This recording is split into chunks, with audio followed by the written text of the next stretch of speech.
Welcome back to The Great Game. This is episode 29, and we were rejoined by two Australian Megagame friends, Nellie from Melbourne Megagames and Justin from Adelaide Megagames, to have a chat about how we each got to where we are in the Megagame world and how we got our communities up and running. Definitely ended up being a little bit more of a nostalgic chat about the war stories and the experiences we've had, rather than a bit of a sort of guide to setting up a Megagame community. But nonetheless, it was a really enjoyable conversation, and hopefully you can take something away from it. Enjoy.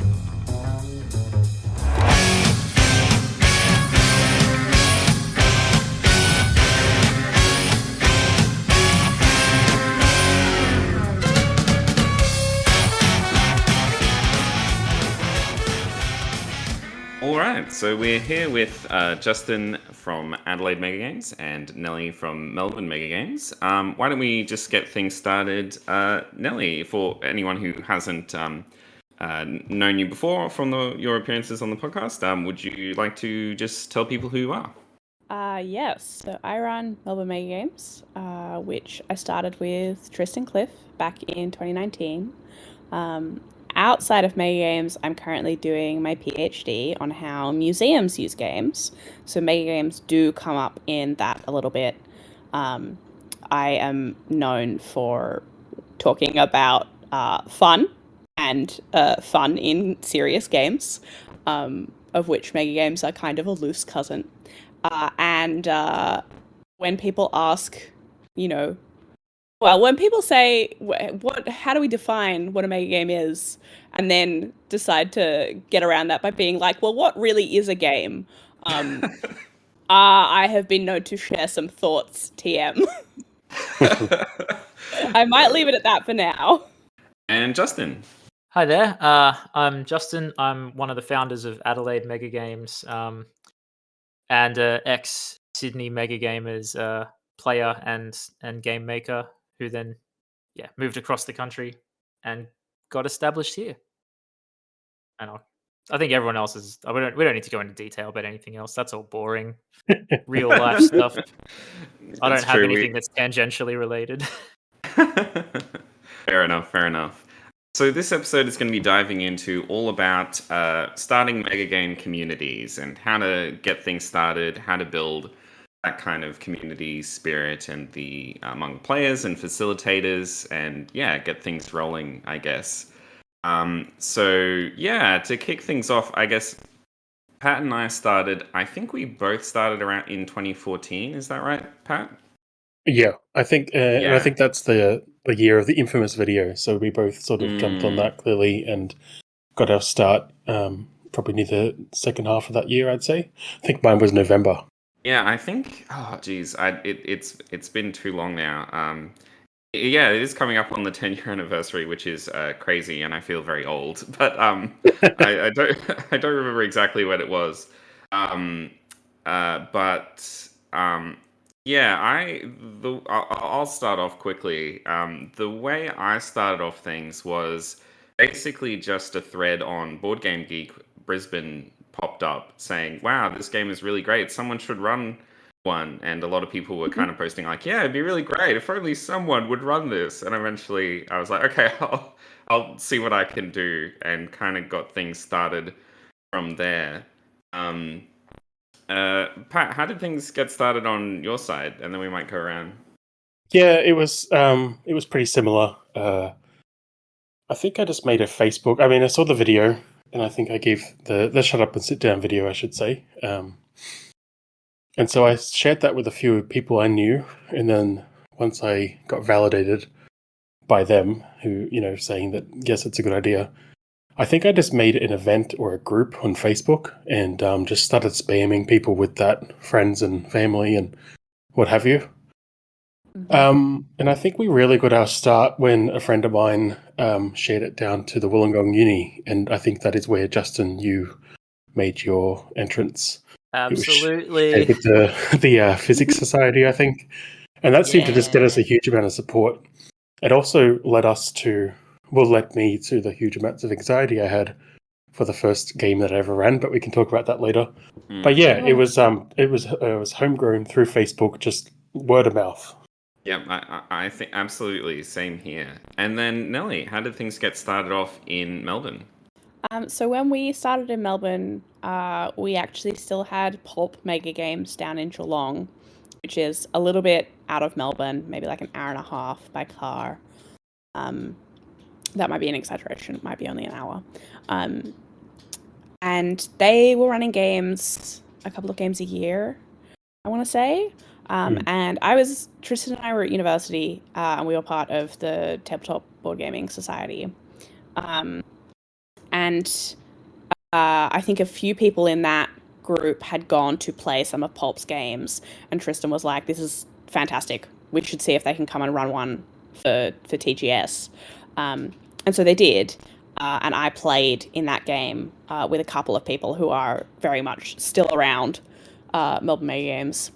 And then Tristan was like, "I really want more of this to happen in Melbourne," and I was like, I would also like more of this to happen in Melbourne. Let's just do it.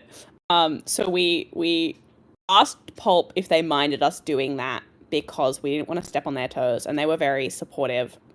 And they actually loaned us their copy of Watch the Skies. And it's now become kind of an Australian tradition that we share our games with each other and the printed components.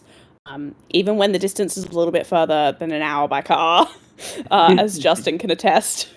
But yeah, we ran Watch the Skies as our first game, and it kind of spiraled from there.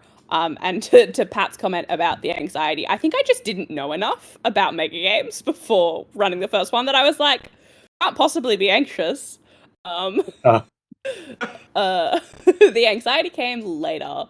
But yeah, I played one and I was like, yeah, no, we can do this. This is fine. And that has kind of been the attitude the whole way through. I just remember, I specifically shouted out Justin there because I remember my anxiety being on the day, having it all in my head and having produced this game and prepared, to got all these different people involved with it that I didn't know. And then it was on the day when all these strangers started arriving. And then Justin and James and his team arrived, and they were all dressed up in military outfits, as the China Republic. Glory to China. Yeah, and I was just like, holy shit, I'm really in way of my head. These people all know exactly what they're doing, and I don't. But yeah, anyway, I won't interject too much. Justin, how did you get your start? Other than that in Sydney, how did you get your start in Adelaide? Well, I mean, it was, we've got to give credit to you, Pat, because that first game was just, it was magnificent. It was so good. I had such a great time, and I was instantly hooked. And then after like a few years of being a player, I began to dip my toes into designing games. And then that was something I really wanted to continue. And then in 2020, I had to move to Adelaide for work and did a bit of digging around and saw there wasn't a community here. So I kind of took it upon myself to make that happen. And then Nellie was kind enough, a few years later, Nellie was kind enough to put me in touch with the president of the Adelaide University Games Club, who also, they had run a mega game for their like own club members, and they wanted to do it again, but like to run a bit of a bigger game and a more ambitious game, which was actually God Emperor, Jack's baby. And so yeah, we got my partner Katie and we got in touch with Monty and his crew at the Games Club, and we came on board to help them out, and then that kind of gave me the springboard that I needed to get back into it after being a little bit derailed by COVID.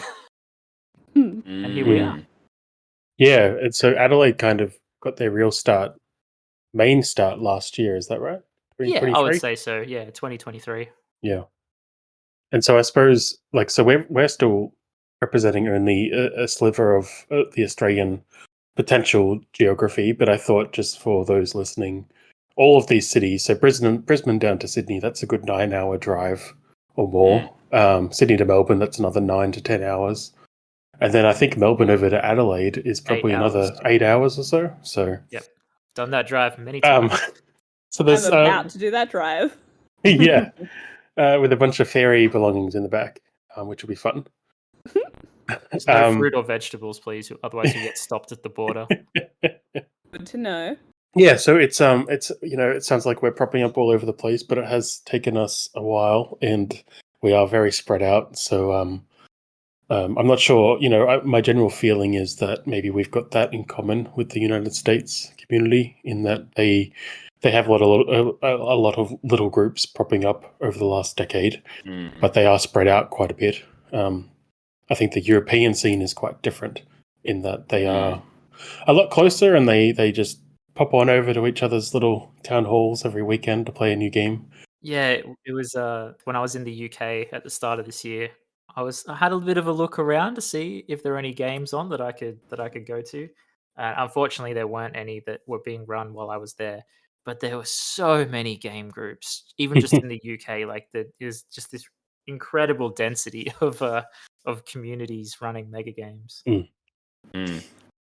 And I think my impression of the US, US listeners can correct me, but it seems like there are some big tentpole events like Gen Con where a lot of mega games are run, whereas I don't think we quite have anything like that at the moment in Australia. Like, we're not running mega games at PAX or anything at this stage. We do still, it is still wonderful how much people are able to, duck over for each other's mega games around here. So you do recognize a lot of the faces, but yeah, it is quite spread out. So yeah, it does feel like we're a very tight knit community, though. Like I feel that there's lots of strong ties, especially between like our 4 groups. Yeah, absolutely. Yeah, and I think we need to be, because it's still Us even against the world, Pat. It is, we've got several groups and we're doing quite a bit within them, but broadly across Australia, it is still a very scarce space. And so I think we've got to lean on each other to promote that quite a bit. So Justin, kicking off last year, technically, how many games is Adelaide on? I've been a part of one game that we've run. We're about to run our first game for the year as of recording this. Next week we'll be running Phase Anatomy, which is in April, which is our first game for 2024. And then we've got another game slated for July, which has not yet been announced. And then I'm hoping to do a third one at the end of the year. So that should be, by the end of the year, 4 games that Adelaide Megagames, as an official group, has facilitated. Nice. And Nellie, since you formally became Melbourne Megagames, how many of you guys managed to put together? So 8 unique games. We tend to do 2 games back to back, which we started when we ran It Belongs in a Museum, which has a low 30s player count, I think. And the first game, which was scheduled for April of 2020, I think sold out in 5 hours, and we went, I reckon we could do a second one. And so we scheduled a second one, and then we unscheduled both of those very quickly. But yeah, so 8 unique games, but I think 13, 14 or 15 different game events, depending on if you count when we came up to Sydney twice to run 2 different versions of the Arc. And Jack, you've had several Watch the Skies in Brisbane, right? We have. I think we're still only... So we've been pretty lax compared to you two. We've only run about, I'd say, 6 or so over the 10 years. It's like one every 2 years or 3 years or something that we get into. But yeah, we've run quite a few Watch the Skies and quite a few variants of it. I'm not sure if I count... Well, maybe I'll count the online ones we tried out a bit over COVID, like A Dark and Stormy Night, which was an interesting experiment. But yeah, that's basically it for us. And Pat, in Sydney, how much have you gotten through now? Well, I was just going to say, on the online ones, I think they count if we learnt from them, and I think we did. So we did. I would say think they count. Yeah. I think we're similar to Melbourne. Before COVID, we were running one a year, and it was always an individual game, but we also had a gap in there, I think 2018 maybe. But yeah, we've really kicked things off just before. In 2019, we had a couple of unique games, and then since then we have run 3, including Nellie and when you and Leon came up to run the arc. Yeah. So I think we're at about 10 or 11 individual games and around 14 or 15 events. Nice. But ramping that up very quickly, which is exciting. Yeah. It's really exciting. I think there's definitely been a lot of energy, it feels like, to me, coming out of COVID and everything. It's been awesome to see everything pop off. Yeah. So we've got a breadth of background, I suppose, with our different groups here. Wanted to sort of steer us back to sort of the first year of establishing things and sort of just compare war stories and figure out how we all got our different starts. I'm interested in particular to see how your first year compares, Justin, to ours back in 2014 and 2018. But yeah, I'm not sure, Jack. I'm kind of interested if you wanted to jump in first and just sort of run us through what it all was like for you at the Share very your start. sage wisdom, please. Yeah. Yes. Well, you see, back in those days, harken back to 2014. what you did in those days is the first thing is you made a Facebook page, as was the custom at the time. And then people just rolled in. I don't know. It was so the Board Game Geek thread started based on that. We set up the Brisbane Megagame Facebook group and tried to connect with local board game groups and things like that. But I think we had it pretty easy, to be honest. It felt like it was people were really excited for something like this to happen. So it didn't feel like it was that tough to market, and we didn't know anything about marketing, obviously. We were just kind of, I don't know, doing our best. I think, tickets for our first Watch the Sky. We posted a bunch of things like, hey, here's the models we're making. We tried to chat to people and get people into that group as like the main way we were talking to people. And based on it was pretty crazy. I guess there was such a groundswell of enthusiasm after the video that it was a bit easy. We even had one guy, David from New Zealand, who flew over to Brisbane to play in the game, which was crazy. I was like, David, maybe wait for our second game, maybe for after we know what we're doing. But he was like, no, I'm coming. I think I would imagine it was probably quite. I can't really give much sage wisdom, I would say, because I don't think. My impression is that Facebook is kind of a dying platform. I wouldn't do things the same way now. But I mean, obviously, I think connecting to local board game groups and things like that would still be a great idea. Well, what about you, Pat? You were starting the same year. Yeah. Well, I mean, like I said, it was pretty similar. Watched the video, bought Watch the Skies, read Watch the Skies, decided I wanted to rewrite Watch the Skies. And then I did that, and arguably it was no better, but I did it. But you learned. I learned. But yeah, no, it was similar. Set up things on Facebook, start talking to friends. Really leaned on my board game and role playing game sort of groups that I was already involved with. Also leaned on. At that time, I roped in my brother, who was really coming at it from a political science kind of lens. So he disappeared pretty early on in the years, but he was there for the first one.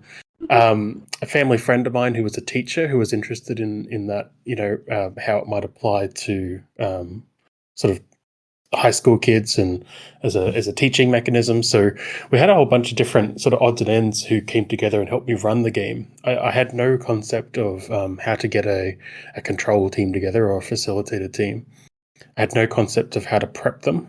I just got a team together. I wrote some materials. I emailed them around, and they all said, "This seems fine. I don't know what this is meant to be at the end, but it looks good." And like I said on the day, I relied a lot on word of mouth, and I can't even begin to explain how that happened. But we managed to fill seats. A lot of people showed up. I had major regrets the morning of, when I saw all these people that I didn't recognize. And then I will never be able to recreate the feeling I had when the game started and people just started doing stuff. And I didn't know what they were doing. And it turns out they all just figured out how to play this game. But yeah, I think it went relatively well. It was a first for a lot of people. I think we were sort of privileged back then in that. I mean, I can confirm it went super well. I think there's a lot of. I think it's 10 years ago. I think our vision and memory of it has been tarnished a little bit, Justin. Oh, but sure. No, absolutely not. But I think that, I mean, these days, I think people are still leaning on that video, right, as their main intro to the hobby.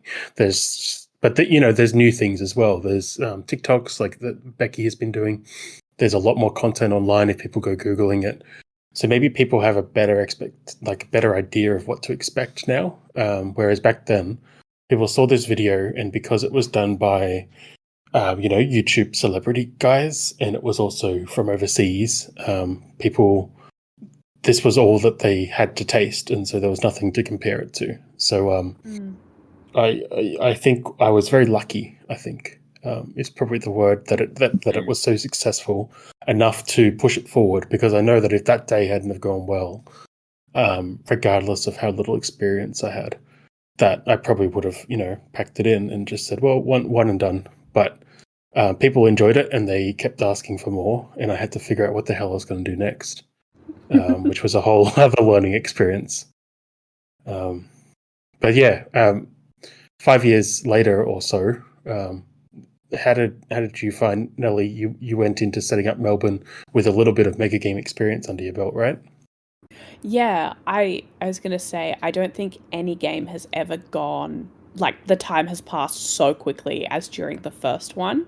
I think our later ones now, I feel every hour, and I'm like, come on, let's keep going. Yeah. That first game, I think, like, round one started, the US decided to announce the presence of aliens, a bunch of other things happened, and then we went to the pub. Yeah.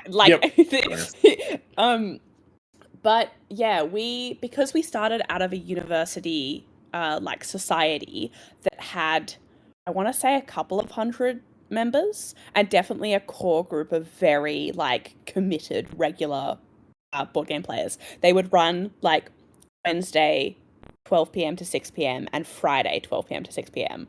And just set up in rooms on campus, and people would be there for that entire time playing games. So that was a really easy pool to draw from. And then because we were a university group at the time, we got free access to room booking, which I think Justin can probably speak to as well. So we got a game that was loaned to us and a free venue. And I think we charged $5 for the student tickets. And maybe $10 if you weren't a student. And that worked beautifully. Game sold out. It was great. I think I do remember being at Officeworks at Friday night before the game, printing stuff for the science game, and just being yeah, this is fine.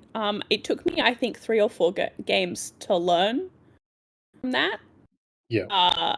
And to go to Officeworks the week before. Although now I make Leon do it. It is my least favorite job. Fair. I sent him to Officeworks with a spreadsheet and a USB, and I don't have to deal with the poor printing person who's okay, yes, I can print 3A1 pieces for you. You know you can submit those online now, right? Yeah, that's true. That is true. Someone still does have to pick it up, though. Yeah, and you can't watch over their shoulder as they sort of potentially screw up lots of things. Make it your problem. Well, as I even from Watch the Skies, I did visual redesign because I care a lot about accessibility and things being kind of visually friendly. And when I picked up Watch the Skies, I was like, I don't want to play this game from looking at it. So I made it look like something I would want to play. And I think that did it a huge favor. I will say our second game, Pat brought down. And so that was another, we got a university venue, we got a game loaned to us. I think we covered the cost of your flights and accommodation. Yeah, that was your second. What? That was our second game. Wow. And all of the money, all of the income that we made over these first two games, we put towards a bar tab at the pub. And we got to the third game and we were like, oh, we don't have any money in the bank. And now we have actual printing costs. Oh boy. Sorry, everyone, there will be no bar tab for this game. And then we had to start actually charging people a real amount of money. And so it jumped up for our third game and up again for our fourth game. And it's kind of been stable since the fourth game. Yeah, I didn't realize that was your second when I went down. That was 2019. Yeah. I was also not in the country for that one, so I ran Watch the Skies. And then I was like, okay, I'm going to Germany end of 2019. And Tristan was like, yeah, okay, cool. I'm going to get Pat to come and run a game. And I was like, seems good. That happened. I do remember because we then planned to run It Belongs in a Museum. I feel like I did a podcast episode with you guys while I was in Germany about Watch the Skies and where we were going with IBAM. I have a very distinct memory of that because it's when I conceptualized the game that I am now only just like properly designing. And I think we were very... No, sorry, I was just going to say, I think that was like our second episode, and it must have been right before, we were told COVID was going to be a real thing, basically. Yeah. Well, because we planned IBAM while I was overseas. We came back, we had a venue we'd set up with an actual museum. You can see where I started getting ideas for other things. We just, we were fully ready to run that game, and one of our friends who is in public health was like, you guys thought about having hand sanitizer and stuff like that? And we were like, all right, that seems a bit much, but we'll consider it. And then we cancelled the games. And I think really uniquely, we got 2 games out in 2021 just by being very lucky in that we rescheduled IBAM for April of that year. Melbourne, despite having the most lockdowns, wasn't in lockdown during that period. And by the time we came out the other end of that, Leon had designed the Arc. And so we just worked the Arc up until it was ready.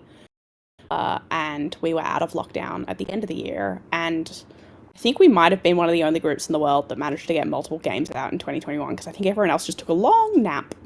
Yeah. Yep. I remember it because we were planning to sort of come out of hibernation as well, but things didn't stay open here for the right window that we needed. So it was very impressive that you guys managed to get games out that year at all. It was just lucky, I think, and we were optimistic. Yep. And just so going back to the pre-COVID games, the first and the second that you ran, like you said, you kind of already had a bit of experience of what you were getting yourself into with Pulp and having played some games. How did you go about, you said that you managed to get the venue sorted through the uni, which I'll quickly add on. My first games were also run at a public library, which was free, which was very, not the most fit for purpose location, but it was free and we had a great arrangement there. But how did you, see venue was sorted and you've got a bit of experience of what to expect. What was your strategy for going about pulling your first team together for that Watch the Skies to help you run it? So we pulled. So when Pulp came and ran God Emperor for the club, half of that facilitator team were from Pulp, and the other half were just people from the club who were on committee and who I think had played probably some of Pulp's games. So we grabbed all of them, and then a couple of other friends who were good at board games and who were interested and excited. And I don't think we even had a meeting. I think we just sent everyone the rules and said, all right, show up at this time. And that seemed to work fine. I think I do remember I went away I had no involvement in setting up the team for the Crown, Pat's game. But because I was away, there were no women on that facilitator team. So when I came back for the third game, I like very assertively was like, all right, we're going to specifically ask a bunch of our female players and our gender diverse players if they'd like to come and be on this control team. And at some point recently, we tipped over into we often have more women and gender diverse people on our facilitator teams than we do cis men, which is really nice. But it was very much because I made a concerted effort from the start. But yeah, I think we just asked our friends and have progressively like opened that up more publicly. Yeah. Yeah. And I think you sort of touched on the budget ever so slightly, but it kind of sounds like similar experience to what I had and maybe what Jack had up in Brisbane as well, where it was totally not sort of budgeted for and the ticketing barely covered things. Like, how did you come out the back end and watch the Skies, the first one that you ran? I think the budget was like $400, and half of that was spent on booze. Because we had all the game components, and so we just did some Officeworks printing, and we were like, cool, drinks on us. And yeah, then by the time we got round to the first game where we had to get our own components, I think we just did more of a budget. And I think that was part of the decision to run a second game, or to try and run a second game, was that we were thinking, well, if we've produced this game and it cost us this much money, if we run it a second time, then, and like we've budgeted it for one game, all of the income that we get from the second game can go towards like resourcing and venues, because the third game we ran, we also got the venue in kind. So it kind of, we, not necessarily on purpose, I do think this was a fluke. We kind of just built it up gradually and built our capacity and matured those processes as we did them a few times. Yeah, nice. Which I think is what a lot of us go through. I just know that first round is a bit of shell shock. I didn't get to spend any money on booze for my first round though, so you've got that over me. I'm so sorry. We went pretty crazy with our first round in terms of components. We physically printed out all the rule books and packaged them in like little brown envelopes and sent it email and posted it to everyone. All the players as like a secret, briefing looking kind of thing. I've always wanted to do that. Love it. I'll do it for my spy game. That would be great. Look, I'll tell you what, if you do that, people do read the rules. That's the advantage of it. Yeah. It does you cracked it. But yeah. I mean, that's the secret. I'll just get people to give me their addresses, and then I'll just hand deliver them. Like, I'll just drive out and be like, all right, here you go. And then only post the ones for, the interstate folks. We did that for our first few games in Sydney, or at least the first one. And then I remember with our pirate game, which was years later, maybe 2018, we did a deluxe version where you could pay extra to get it posted to you, and it came in like a special. It was all on parchment, and it came in a special brown envelope with a custom wax seal that was made of the game's logo. But that was getting on the back end of the idea of people wanting hard copy stuff, and I think only like 7 or 8 people opted in to get that deluxe version. But it's a soft spot for me. I would love to get back to getting physical briefs. I remember getting them in the mail for Pulp, one of the Pulp games that I went down to. Yeah. And I remember meeting at a pub with friends and talking, like you said, Jack, reading the rules and talking throughout like what we wanted to do in the game, which you just I feel is missing a bit these days. Yeah, I wonder if that will come back, if that would be more popular now with kind of a newer and different crowd. Possibly. I think because of our experiences with Watch the Skies, where the US team like set the terror track to 50 in round 2, we've been pretty like, don't pre-strategize. You don't know what anyone else is going to do. But maybe we should go back to encouraging that. Yeah. That's a nice thing for people to do before the game. I think it suits a certain type of game and a certain type of theme, maybe.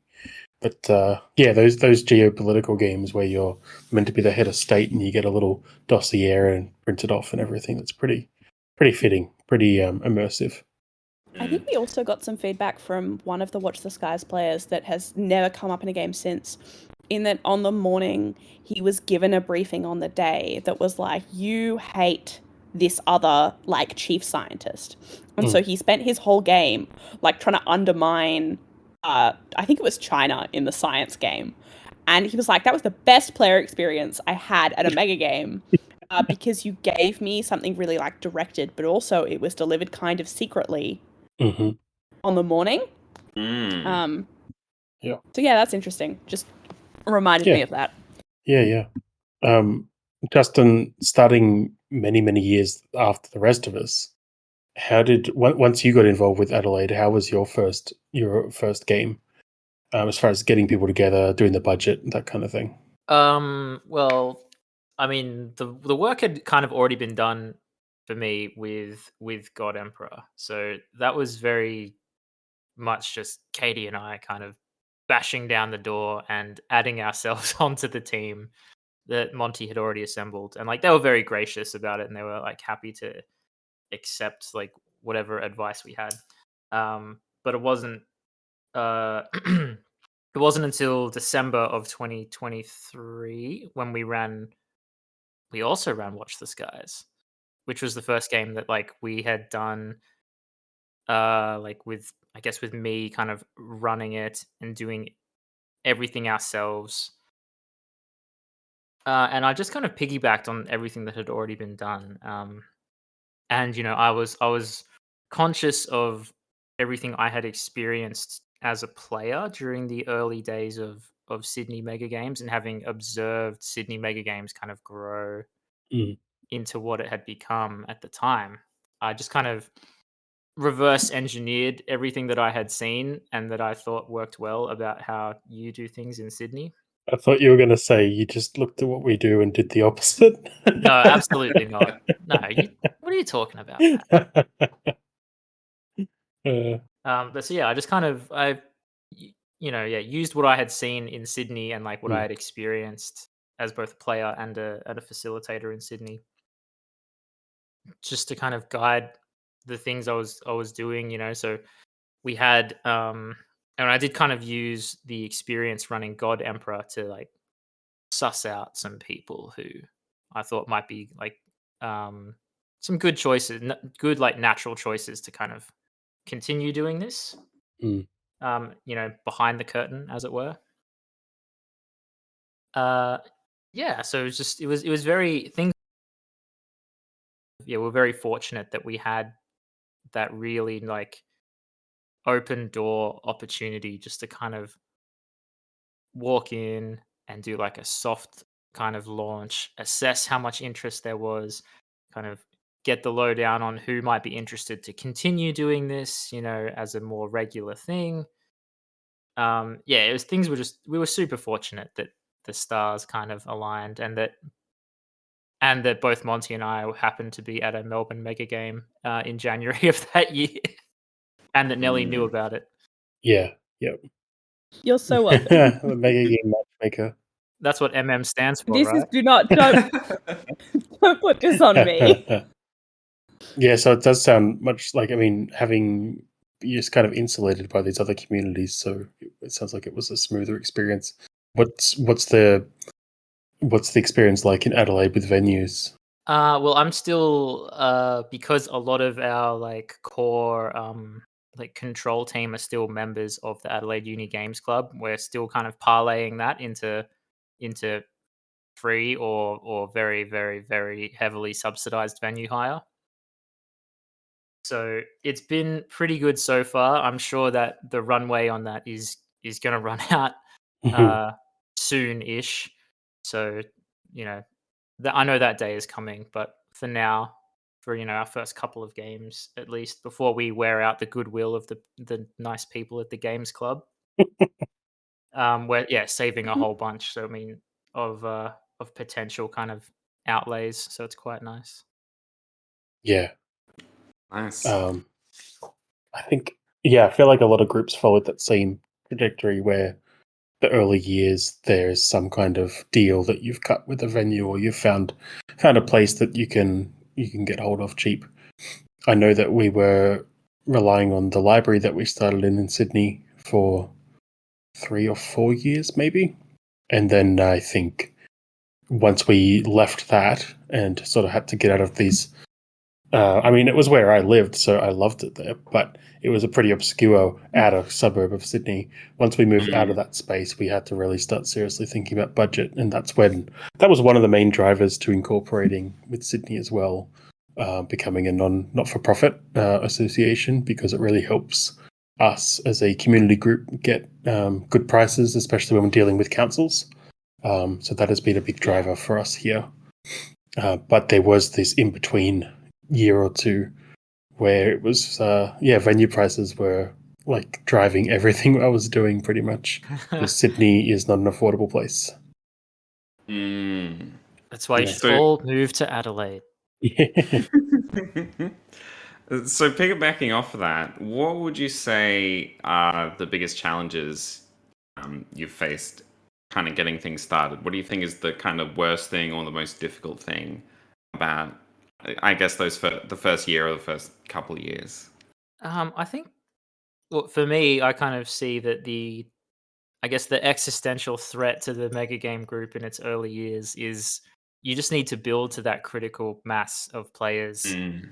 where it kind of the interest becomes kind of self-sustaining and you don't have to keep stoking it with new games like every couple of months. And that's tough in the early days when you're reliant on on like one or two kind of like groups or communities, like if one's a university club and another is like a board game enthusiasts like social group or something, and you're really trying to, I think the challenge is trying to break out of that so that you can continue to attract new players and ensure that you kind of can continue to grow, um, which in turn means that you can, you can spend a bit more on your game so you can deliver a higher quality kind of product at the end of the day.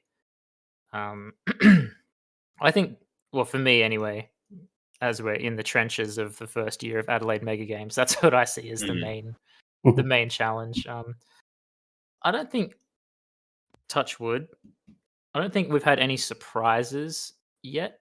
But then again, I've been a part of this subculture for 10 years now, so that's maybe just me being a bit cynical.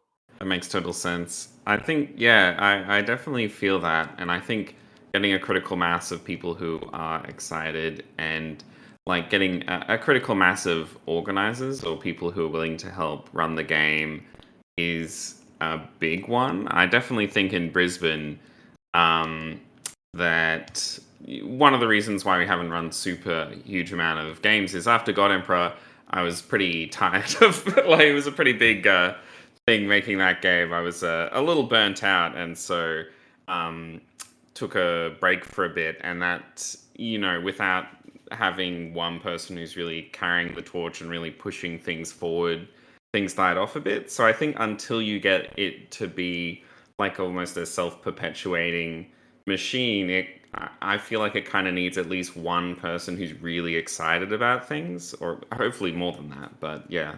Yeah, for sure. That's definitely something that I see kind of in the future for Adelaide, and I'm trying to get ahead of it now by like trying to cultivate the like interest of people designing their own games, because Mm.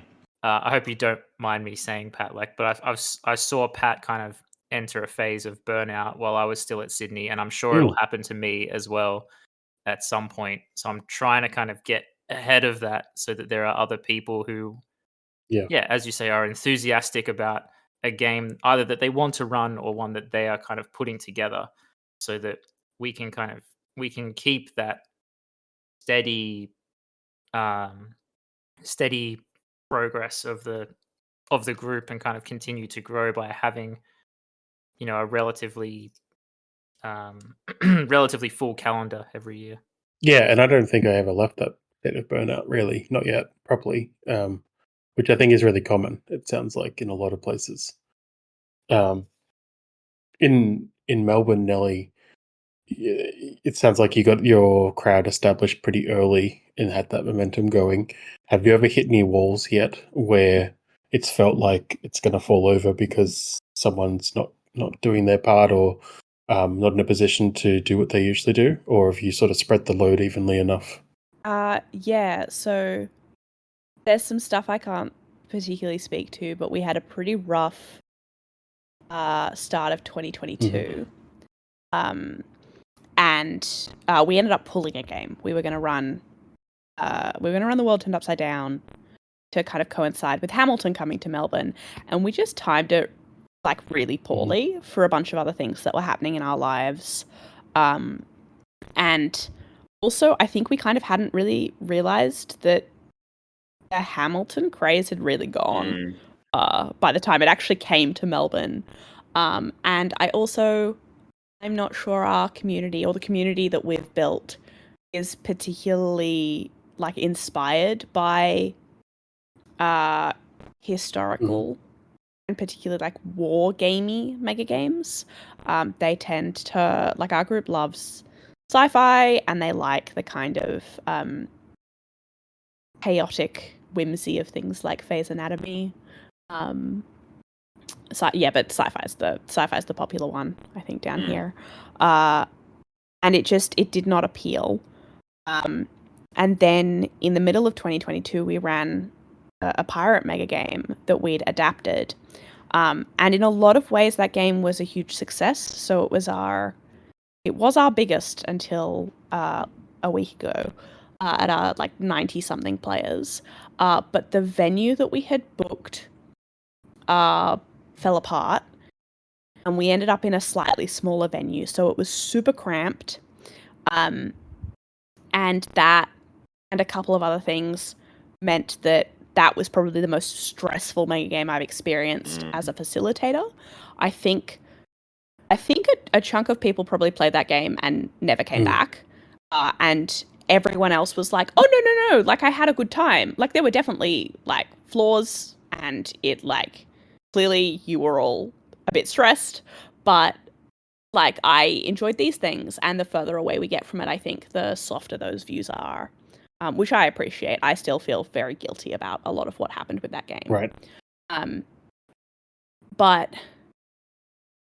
that was probably the hardest point, where I was a bit like the world turned upside down hit Tristan really hard.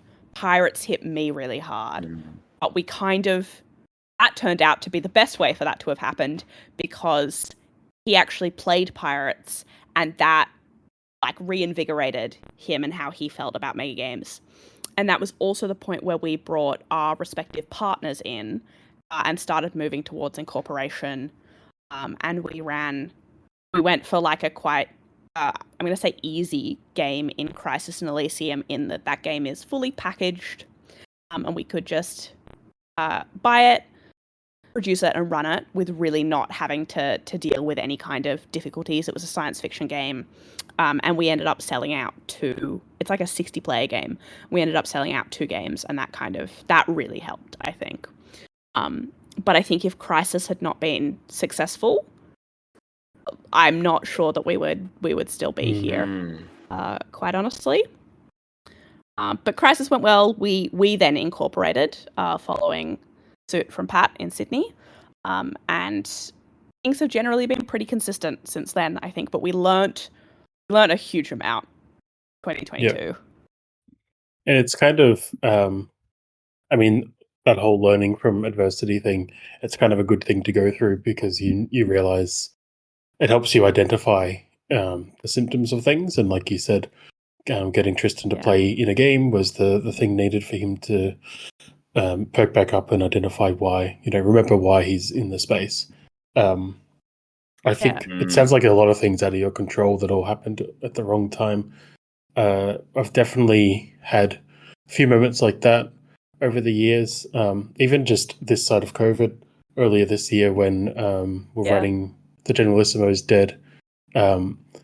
I mean, this sounds a little bit privileged, but it was the first time we didn't sell out games immediately. Like the moment it goes live, we sell stuff in Sydney because there's a very large crowd here and they want Mega Games. And I think there's a few different reasons for that, but that did have us sort of questioning, like, I don't know, there were some philosophical questions about what are we doing and why. I think it is really important. I think the best way to address some of those moments is to immerse yourself in the games and get to play them if you can, and be involved in the buzz that comes, the energy that comes with these events, which is what I'm constantly recommending to people who are keen to start running games. And like, make sure you play them, go and get involved in them, hear what the players' experience is like and why they all like it so much, because I think that's the big driving force. Definitely. I think for me, particularly talking about community, like easily top 5 worst moments of running Mega Games is realizing that a player has had a bad day, and I didn't know about it until later, and often it's because there's a mismatch between their preferences and the game we've put on, but sometimes it's fully our fault, and that's truly the worst experience, is to be like, you paid for this experience and it didn't meet your expectations, and there were tangible things that I could have done if I'd known about that 4 hours ago. We're at a point where our community is probably beyond a number of people that I can like hold in my head, but often still when we're like ticketing events and I'm seeing names come through, I recognize most people who are coming through.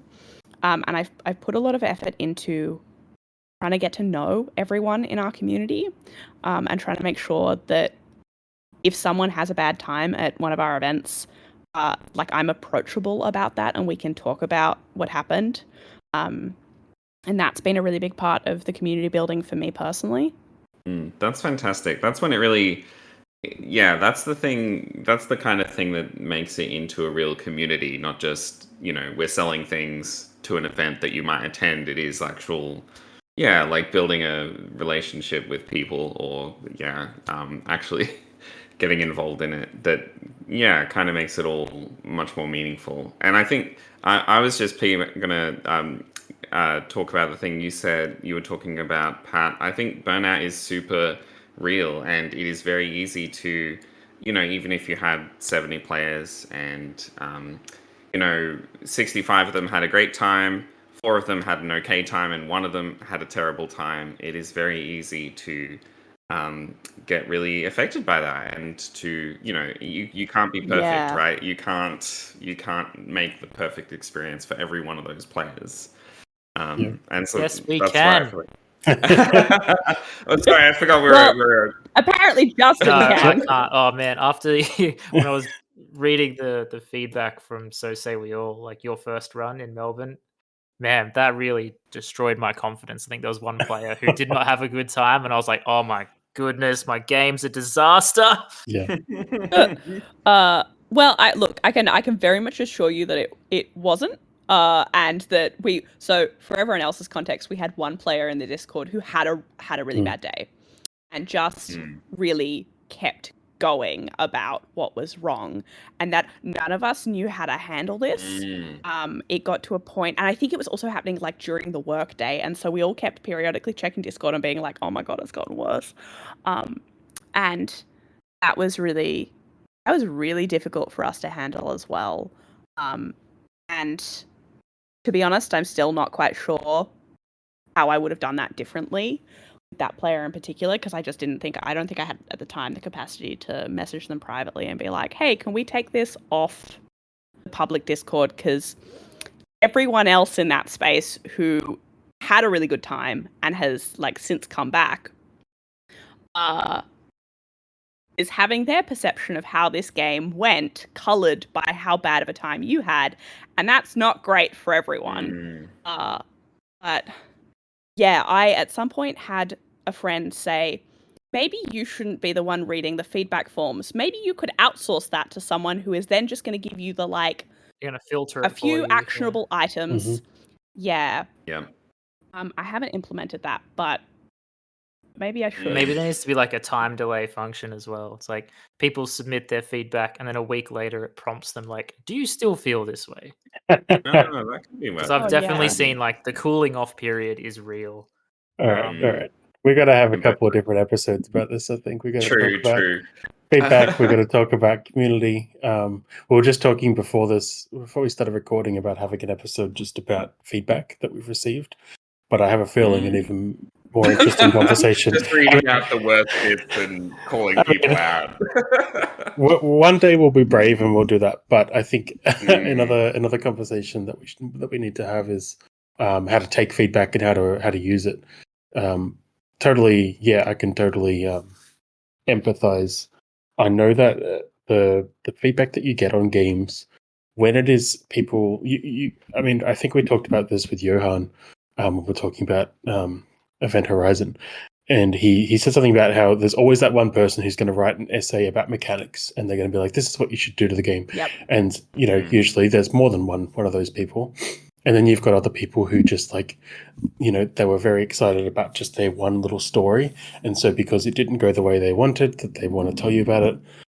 But you can really pick separately from those kind of recurring characters the people who just genuinely didn't have a positive time, and it's not because they didn't like the game or they something didn't click for them. It's because the event experience just wasn't it didn't accommodate them. And I know, yeah, that creates some bad feelings, and I know exactly what you mean. So yeah, I think it's something that we should probably unpack. But yeah, maybe we should progress along though. I was just going to ask. We had a lot of conversation there about community and the players, particularly in Melbourne, Nellie. Since progressing on from those first games that you ran and building the initial community, how often do you now see the new players, and what are you doing to sort of generate new players? I'm not actually sure that we're doing anything deliberate to get new players.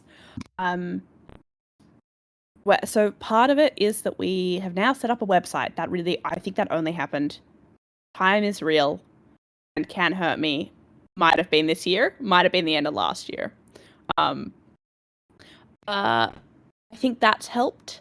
Our Discord is a bit of a mess, but it's very open. And so we just see people kind of trickle in. I think people find us through really weird and different ways. But it's mostly people doing, I think, a Google search after having still 10 years later seen the Shut Up and Sit Down video and are like, is there a mega game happening in my city? I don't have the stats off the top of my head, but I think we usually have a 50-50 split of returning players and new players. And generally what I have gathered is that most people are swayed by the premise of the game.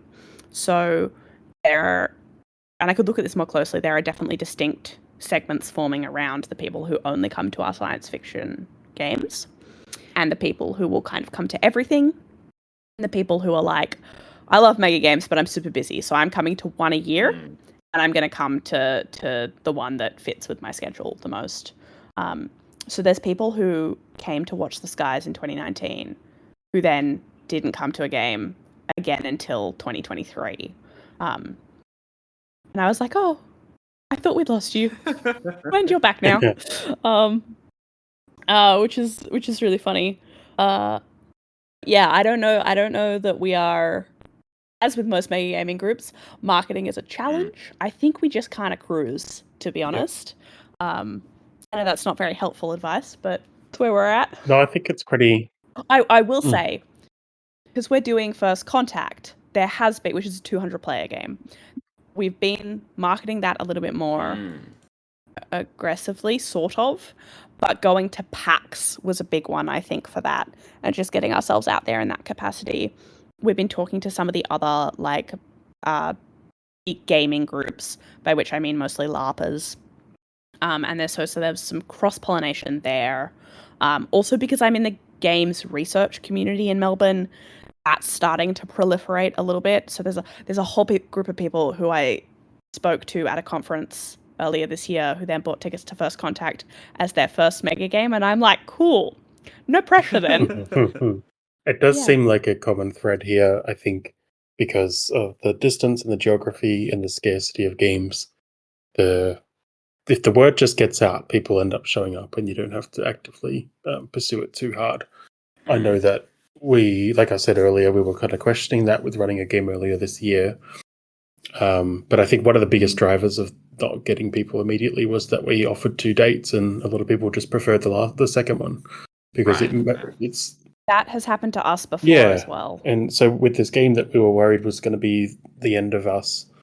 Well, not really. It's over dramatic, but we thought the tide was turning, and we needed to sort of change direction to make sure that we actually focused on marketing and that kind of thing. We ended up having a huge wait list for it, and we got people really keen to play it again. And it was just happened to be the timing that made it sort of stand out.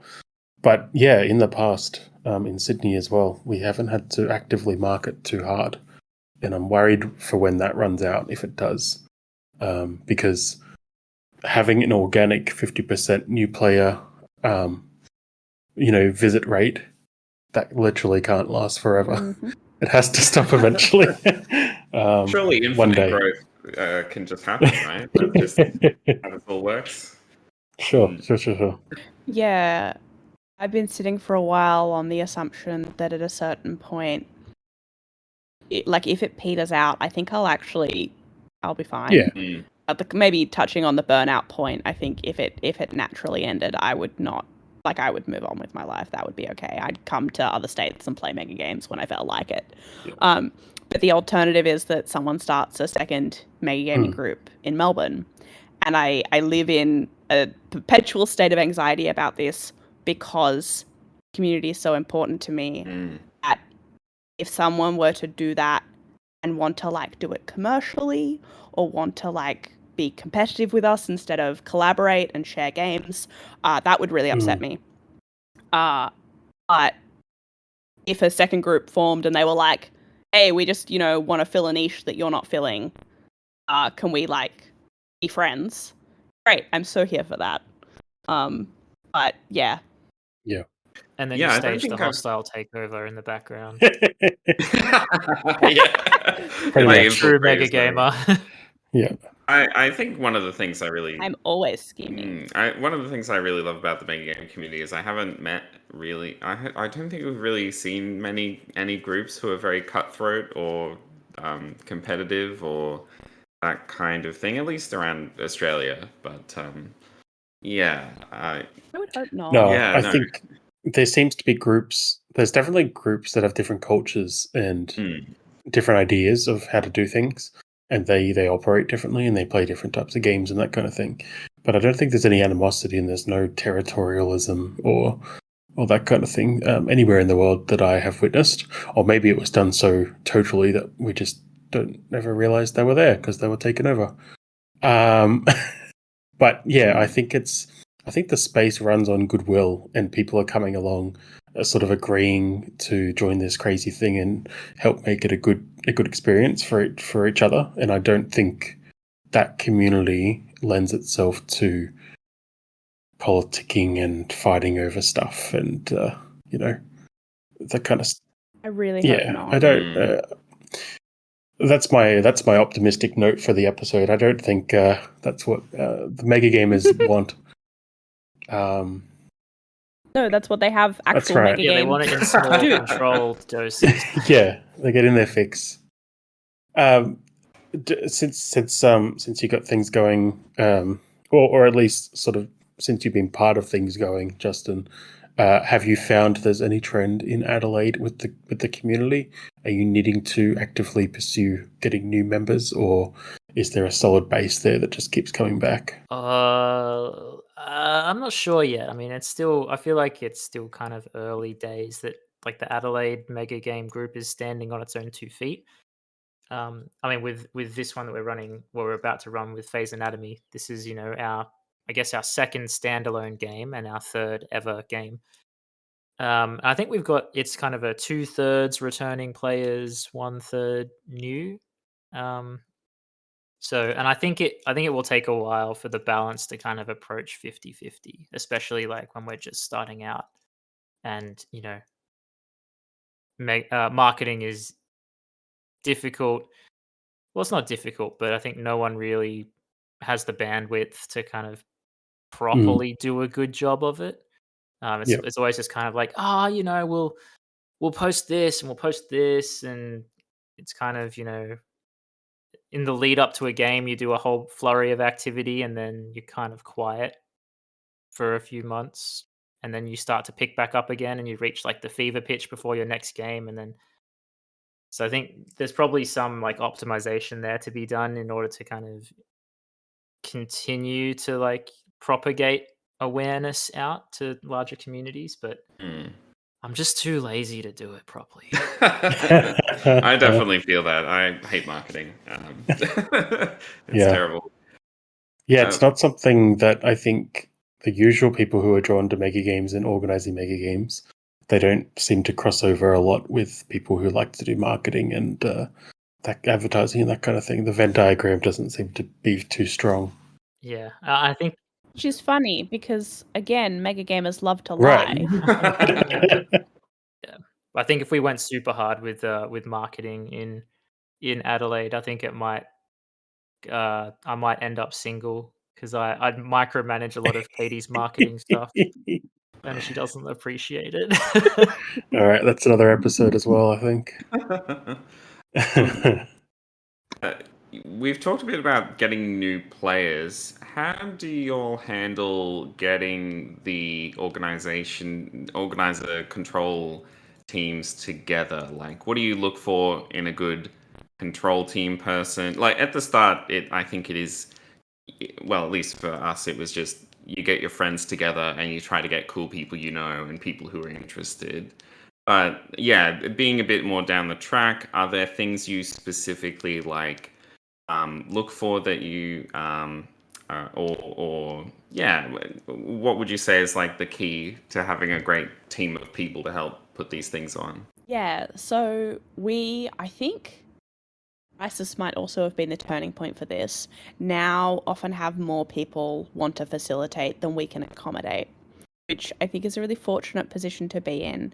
It does mean that every time we put on a game, I have to turn around to a bunch of people and be like, I'm really sorry, but we just don't have room for you this time. And I always find myself trying to balance people's feelings with the quality of game that I want to deliver. And that's hard and I hate it.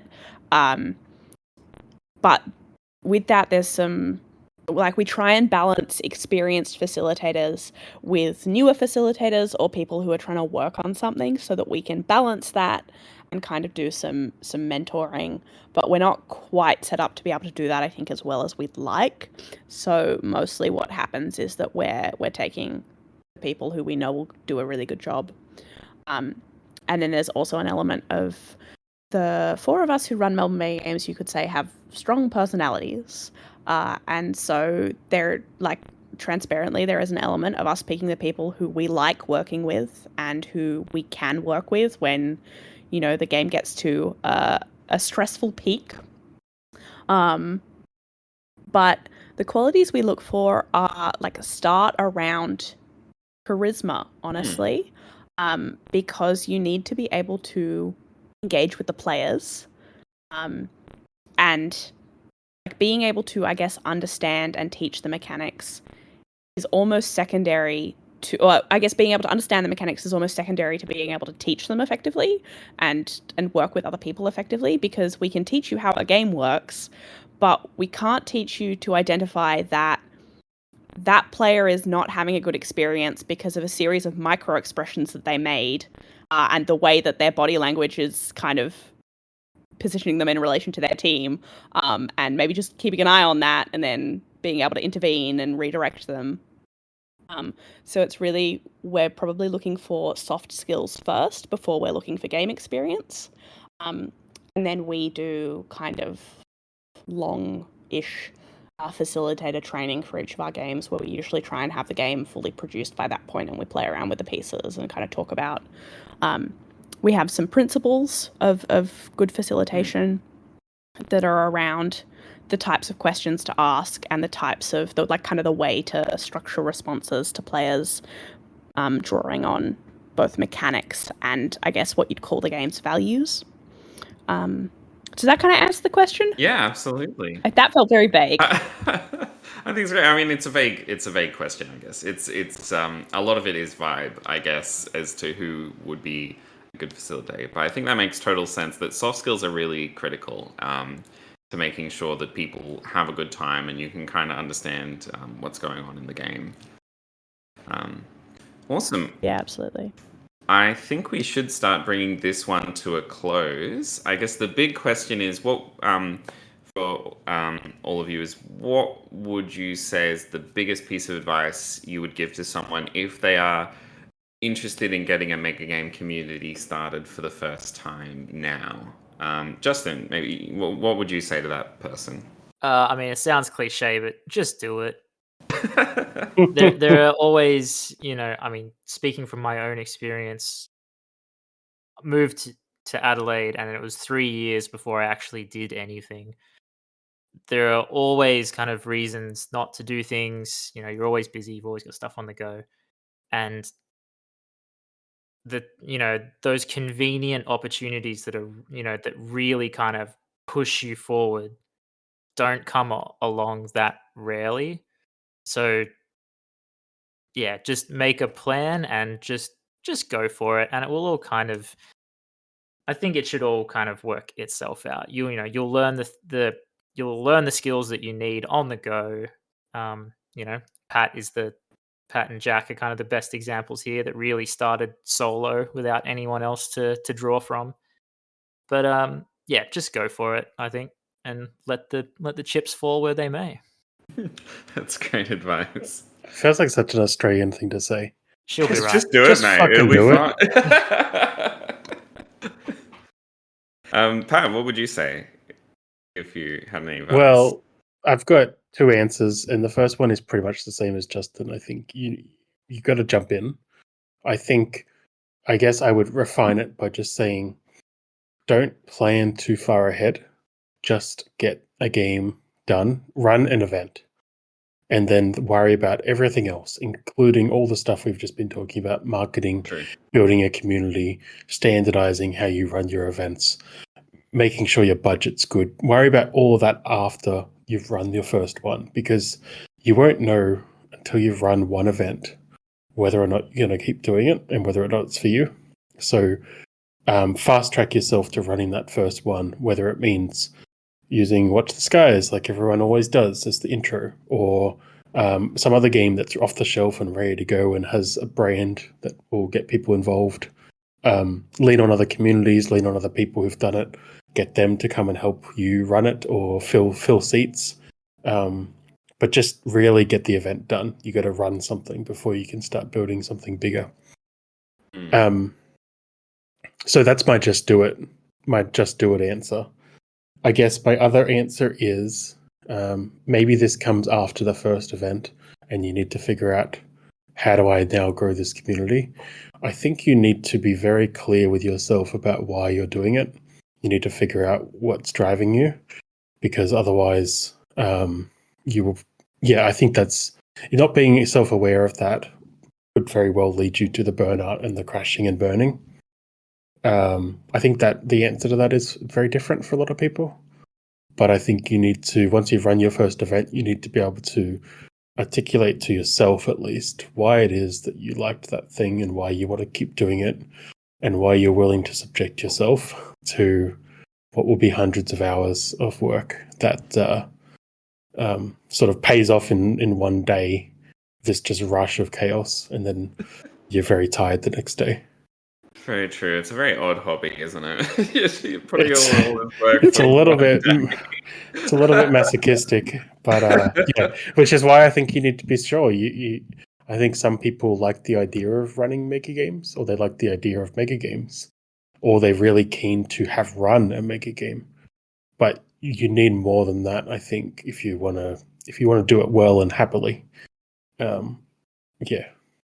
Very true, I think. And I think I think the just do it advice is great. I think as long as you, have some basic care for people and you care about people having a safe and comfortable experience, then everything else I feel like will be okay ultimately. Like, it is kind of okay if a mega game has kind of rubbish rules. Like, as I feel like the enthusiasm and the the amount of passion that people bring to it really elevates these experiences. Even if, I could go back to my first run of Watch the Skies and talk about hundreds of things that I did wrong. Like, it was still, people had a great time. Like, it was, things kind of worked out. And so far, they have still been working out. Nellie, what would you say? I am 100% on the just do it train. I completely agree with everything that Justin and Pat said. My just do it plus is there's a reason that Watch the Skies is the one that everyone uses as the first game. Like, if you're unsure, just do Watch the Skies. People will come to Watch the Skies. People have seen the video. Warts and all. But like it's been 10 years. It is doing a lot of heavy lifting for us. I think my actual piece of advice is a little bit to the left, though. And this is not a dunk on either of you, Pat and Jack. Do it with someone else. Don't do it on your own. Particularly, I think this ties to what Pat was saying about ask yourself why you're doing this and how you feel about it. It is better when you are doing it with someone else for so many reasons. I think it is better for shaping the community when you've got diverse people, and even just in terms of personality, trying to share that load. It is less work for you. You will learn a lot from that experience, like on a selfish level. And also, I think a lot of the joy that I have had in running Megagames has come from doing it with Tristan and now with Leon and Yolanda. And that team and how much we are able to care about each other in that space and support each other means that I am still so happy to be running Megagames 5 years later, despite some of the stuff that's happened. So yeah, my piece of advice is build a micro community in your organizational team, as well as building out a community of players. That's a fantastic piece of advice. I think, getting a wide variety of different viewpoints is really, it helps you so much in terms of bouncing ideas off people or just, thinking of things that you wouldn't have thought of. Even if you can get just one person who kind of gets it and is as excited about things as you are, it is huge for your amount of passion and how much you can put into the game. Yeah, I do have a question about that that's just sparked to mind. And for Pat, when you brought James and I on to help you with As the Fire Dies, that was, I think, your kind of first collaborative mega game experience, right? You'd been kind of a one-man band before that. How did you find that experience? I'll ask the questions here, Justin. This is my podcast. I get to... All right, I'll start the Greater Game podcast then. Please. We'll have to retaliate by starting the Greatest Game podcast. Yeah. Hey, no, leave that for me. It was only, I wouldn't say it was the first. I think it would be a discredit to say, to some people to say it was the first time, but it was definitely the most structured. My memory is that of an old man's, so I can't go into a lot of detail on what that experience was like. But I think I quite liked that experience more than other collaborations I've done in the past. I think because the chemistry, we clicked, we understood what we were all doing, and we all had the same vision. I also felt like there was a bit of I don't know, I saw that experience as about transferring knowledge to you guys. So it was more like this is this weird thing I've been doing for the last few years. Have a look how I do it. And then you were able to contribute to that and come up with other ways of doing things, which was good. I would like to say that now that you're off in another city doing mega game stuff, it was successful. I think that's fair. Yeah. I think the collaboration thing is very important. I am self-aware enough to say that I'm not a great collaborator sometimes, because, well, for a lot of reasons. I'm not going to psychoanalyze myself now.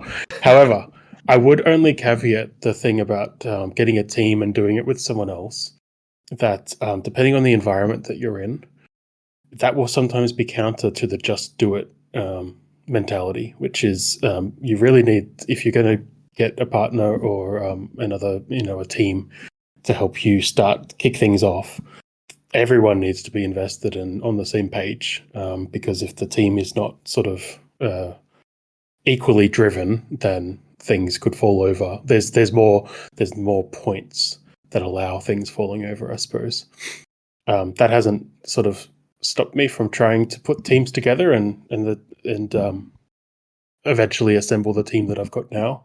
But over the years prior to that experience with you, Justin, I had done pseudo development and design stuff with different people, but the energy and effort that was able to be brought was not sort of matched, I suppose. So and sometimes it falls back on one person, which is any relationship, I suppose. That's fair. That's fair. Yeah. I don't want to steal any glory for our first run of Watch the Skies. I had a huge amount of people who were crazy helpful for that run. I remember a lovely player in the press team, Gordy Higgins, stepped up and did full graphic design for all the rule books. Tons of, too many people to name, but yeah, it's so much easier with people helping you out there with you. I will say on that, I have done potentially a disservice to all of the people who have helped us run our games, who are outside of myself, Leon, Yolanda, and Tristan, because since the ARC, we've been putting together what we call a logistics team, but we have changed that every game to kind of give a few people a chance to help us run a mega game without the whole responsibility of doing it. And like all of those people have done a huge amount of work, and we're very, very appreciative of that. So I just want to shout that out at the end there. For sure. Every game requires quite a team behind it. There's so many unsung heroes in every mega game community. Awesome. Well, I think that brings our conversation to a close. Thank you so much, everyone, for joining us. I really appreciate these. It was really lovely to just get a chat, with some different perspectives of different getting started points and things like that. I'll just quickly go around the grounds. Nellie, did you have anywhere that people should go, or anything you wanted to chat about with or shout out with Melbourne Megagames and the things they're up to right now? I mean, if you are in Australia, come play First Contact with us on the 31st of August. All of the details are on our website at melbournemegagames.com. Also, depending on when this airs, we will be running the ARC again for, I think, up to 88 players is probably where we're going to cap it, with the Free Play Festival on the 1st of June, and that information will be coming out in April. Otherwise, join us on Discord or on Instagram is pretty much those are the two places that we are mostly active. Awesome. Yes, I'll be there. It'll be absolutely amazing for First Contact. Can't wait. And Justin? Yeah, you can find Adelaide Megagames we have a Discord server of our own as well, and also on Instagram. We do have a token Facebook account, but as Jack's already outlined, Facebook's a bit of a dying platform, so we're kind of only there out of obligation. And we've got, we're about to run our first game for the year in a week's time, and then our next game will be in towards the end of July. Not yet announced, so stay tuned. It'll probably be announced by the time this is aired, but I'm going to maintain the mystery. You heard it here first. New game. Yeah, original game.